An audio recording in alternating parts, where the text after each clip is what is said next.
لوگوں کو معلوم ہونا چاہیے، میری ماں بہن بیٹیوں کو خاص کر کو معلوم ہونا چاہیے، اور وہ مردوں کو بھی معلوم ہونا چاہیے کہ عورت کو ایک مشین کی طرح استعمال نہیں کرنا۔ آج کا جدید طبقہ نادان کیا بولتے ہیں، عورت کیا ہے، بچے پیدا کرنے کی ایک مشین کہتے ہیں۔ افسوس، صد افسوس، نادان، عورت کا مقام بہت بلند ہے، عورت کا مرتبہ بھی بہت بلند ہے۔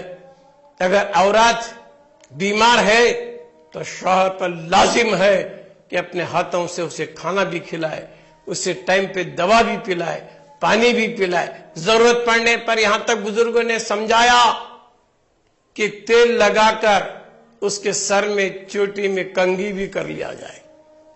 کیوں؟ اس زندگی پر سب کچھ چھوڑ کے تمہارے حوالے ہوگی، ماں کو چھوڑی، باپ کو چھوڑی، بیوی بہن بھائی سب کچھ چھوڑ دی، سارے رشتوں کو چھوڑ دیا تیرے ایک کے لیے، اور وہ اپنی ایک عزت تیرے کو دے کر پورے خاندان کی عزت بن گئی۔ فلاں کی بیوی، فلاں کی بہو، فلاں کی بھاوج، فلاں کی بیٹی، پورے خاندان کی عزت بن گئی۔ تو معمولی مت سمجھو دوست، اگر وہ بیمار ہے تو اس کی خدمت کرو۔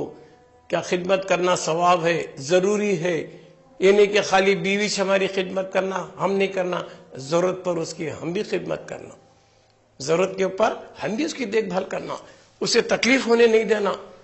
بیوی کو جتنا تم خوش کریں گے اتنا زیادہ ثواب ہے، بیوی کے ساتھ جتنا حسن سلوک سے تم پیش آئیں گے اتنا زیادہ ثواب ہے، عورت جتنا خوش ہو جائیں گی اتنا تمہارے حق میں برکت ہوں گی۔ تو لہذا حضور نے بھی ازواج مطہرات کو ہر طرح خوش کرنا چاہا، ہر طرح سے خوش کرنا چاہا، ہر طرح سے۔ ہر ایک بیوی یہ سمجھتی تھی کہ میری سے زیادہ سرکار کسی اور سے خوش نہیں ہوں گے، کیسا سلوک ہوگا۔ میرے سرکار نے بتا دیا کہ عورتوں پر ظلم نہ کیا جائے، عورت کمزور ہے، نادان ہے، اسے حکمت سے محبت سے موڑا جائے، ہے نا۔ انہیں سب کو چھوڑ کے آئی ہے تو شوہر کے اندر اسے باپ کی بھی محبت ملنا، ماں کی بھی محبت ملنا، بھائی کی بھی محبت ملنا، سارے حقوق سارے خاندان والوں کی محبت دے کے سب کو ٹھوکر مار دے گی ایک شوہر کے لیے۔ اگر شوہر بھی ظالم نکلا، جابر نکلا تو اس کے لیے بد دعائیں ہیں۔ کیوں؟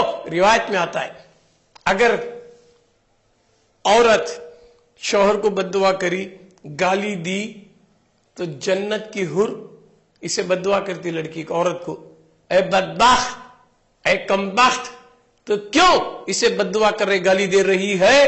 یہ تو تیرے پاس چند دن کا مہمان ہے، یہ تو ہمیشہ ہمارے پاس رہنے والا ہے۔ جب دنیا میں نکاح ہوتا ہے تو جنت میں بھی نکاح ہو جاتا ہے، تو جنت میں بھی بیوی رہتی ہے۔ گھر میں میاں بیوی لڑے، جنت کے حور کو پتہ چلے، ہے نا۔ میاں بیوی گھر میں لڑے، اگر کوئی بیوی شوہر کو گالی دے، دل دکھائے، تو جنت کی حور بولتی ہے بدبخت گالی مت دے، وہ تیرے پاس چند دن کا مہمان ہے، وہ ہمیشہ ہمارے پاس رہنے والا ہے۔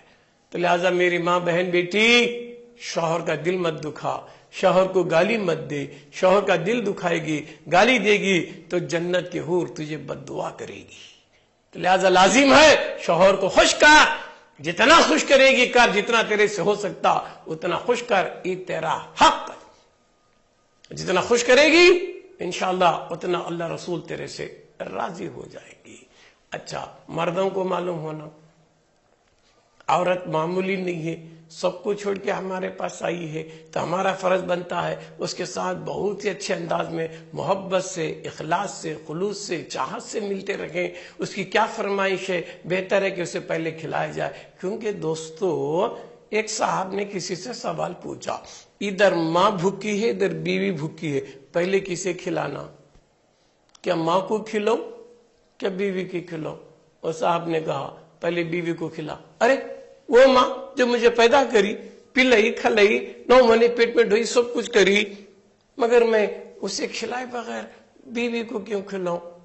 تو صاحب نے سمجھا، دیکھ میاں، تیری ماں کا تو ذمہ دار نہیں، کیوں؟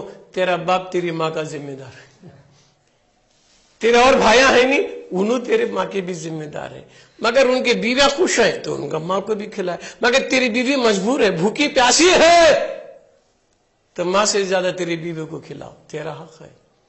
کیوں؟ انہیں سب کو چھوڑ کے تیرے پاس آئی ہے، اسے کوئی اور نہیں سے کھلائے، ہے نا۔ کیا تیری غیرت کا وعدہ کرے گی کہ تیری بیوی غیر کا کھائے؟